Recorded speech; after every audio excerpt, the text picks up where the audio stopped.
अस्सलाम वालेकुम students, welcome to my YouTube channel easy solutions of mathematics. हम लोग करें वन डायमेंशन वेव इक्वेशन। इसके अंदर होमोजेनियस बाउंड्री कंडीशंस के कुछ एग्जांपल्स थे जो हमने स्टार्ट की हुई थी। एग्जांपल नंबर 1 मैं आपको पहले करवा चुकी हूँ। प्लेलिस्ट में हीट एंड वेव इक्वेशन की प्लेलिस्ट है, उसके अंदर वो आपको मिल जाएगी। अब एग्जांपल नंबर 2 मैं करवाने लगी हूँ स्टार्ट। एग्जांपल नंबर 2 है solve the vibrating problem when the initial and boundary conditions are given by. अच्छा जी, कुछ ये प्रॉब्लम दी गई हुई है 2 वाली, और इसके अंदर ये कुछ बाउंड्री कंडीशंस और इनिशियल कंडीशंस दोनों दी हुई हैं। उसके साथ हम लोगों ने इसे जिस तरह से पहले हम लोग सॉल्व करते थे, क्योंकि होमोजीनियस है तो सेपरेशन ऑफ वेरिएबल से ही ये भी सॉल्व होगी। तो हम लोगों ने u को x और t के इक्वल पुट किया। उसको मैं जल्दी जल्दी से बताऊंगी क्योंकि मैं बहुत ज़्यादा डिटेल्स पहले बता चुकी हूँ, तो मैं बार बार अब बताऊँगी तो इतना टाइम भी नहीं होता वीडियो का भी। उसके बाद इसे u की जगह पे एक्स टी हमने जहाँ जहाँ पे है पुट कर लिया। उसके बाद अच्छा यहाँ पे अब बुक के अंदर जो उन्होंने दिया हुआ ना u of x minus one by c u double t is equal to 0 है, तो वो इसको इधर ले जाएँ इधर ले आए, एक ही बात है। सॉल्व करते हुए मैंने वैसे ही किया जैसे बुक में दिया गया क्वेश्चन।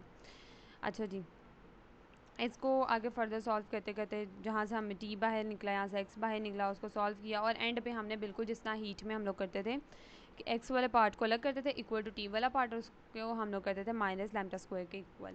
उसके बाद हमने इसको अलग से सॉल्व करना है और इसको हमने अलग से सॉल्व करना है। तो अब हम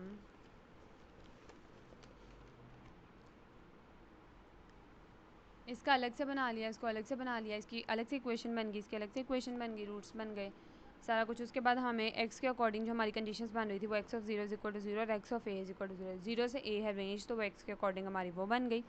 यहाँ से हमारे पास c1 इज इक्वल टू 0 आ गया और यहाँ से हमारे पास c2 sine of lambda a जो है वो आ गया है। Sine of lambda a is equal to 0।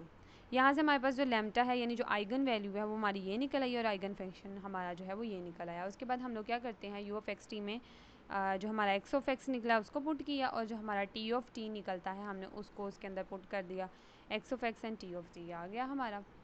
फिर हम लोग क्या करते हैं, u n of x t. उसके बाद हम लोगों ने देखा इस कांस्टेंट को हम लोगों ने अंदर मल्टीप्लाई करवाया, तो सी एन सी वन के साथ मल्टीप्लाई हो गया, ए एन के साथ रिप्लेस कर दिया, सी एन सी टू के साथ मल्टीप्लाई हुआ तो उसे हमने बी एन के साथ रिप्लेस कर दिया।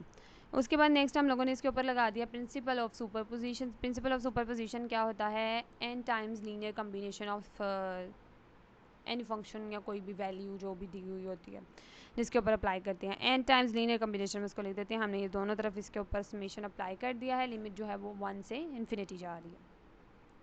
इसके बाद अब हमारे पास आती है इनिशियल कंडीशन की बारी। इनिशियल कंडीशन हम लोगों ने पहली जो अप्लाई करनी है उसमें क्या, हमने टी को 0 करना है और उसको एफ ऑफ एक्स के इक्वल है पूरे फंक्शन के अंदर। अब हम लोगों ने यहाँ पे मैं आपको दिखा भी देती हूँ, इस पूरे के अंदर जब टी को 0 करेंगे तो साइन तो एक्स का है फंक्शन, तो इसको तो कोई भी इसमें चेंज नहीं आएगा, अंदर जो है टी का इस पर अप्लाई होगा, कोज ऑफ 0 बन जाएगा। टी की जगह पे 0 पुट करेंगे तो कोज ऑफ 0 1 होता है, तो ये वाली चीज़ हमारे पास आ जाएगी। साइन ऑफ 0 जो होता है हमारे पास 0 होता है, तो ये ख़त्म। तो यहाँ से ए एन और sine of lambda n x हमारे पास बन जाएगा, a n sine of lambda n x बच जाएगा, और ये वाली चीज़ जो है हमारी एफ ऑफ एक्स की इक्वल है हमने वो पुट कर दी और ये हमारे पास इक्वेशन 1 बन गई। उसके बाद u of t x zero is equal to g of t, ये दूसरी कंडीशन है। इसके लिए हमें क्या करना पड़ेगा कि हम लोग एक्स टी जो हमारा फंक्शन है सबसे पहले उसका हम with respect to t derivative लेंगे, पार्शियल डेरिवेटिव। देन हम लोग इसका डेरिवेटिव ले लिया अंदर, तो ये तो एक्स वाली टर्म थी तो इसको तो कोई फ़र्क नहीं पड़ा जैसे पहले था, तो अंदर जितनी भी वैल्यू थी टी ऑफ टी की उसके ऊपर डेरिवेटिव अप्लाई हो गया, तो उसको डेरिवेटिव को अप्लाई किया और उसके बाद हम लोगों ने टी की जगह पर 0 को पुट कर दिया, तो हमारी ये वाली इक्वेशन बन गई।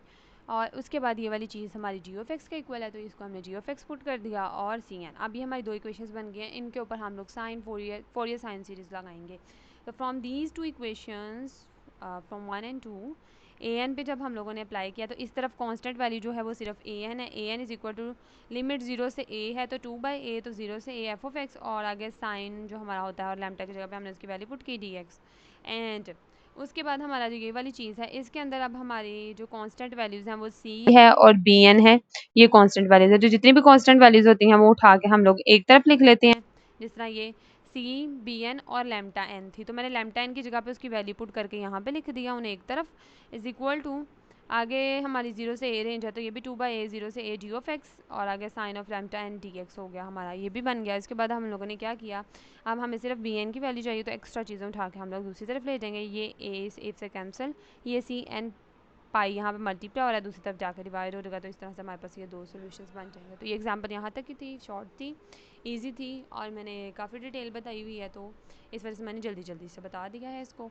होपफुली आप लोगों को समझ आ गई होगी। कोई पॉइंट ऐसा जो क्लियर नहीं हुआ तो कमेंट सेक्शन में मुझसे पूछ सकते हैं।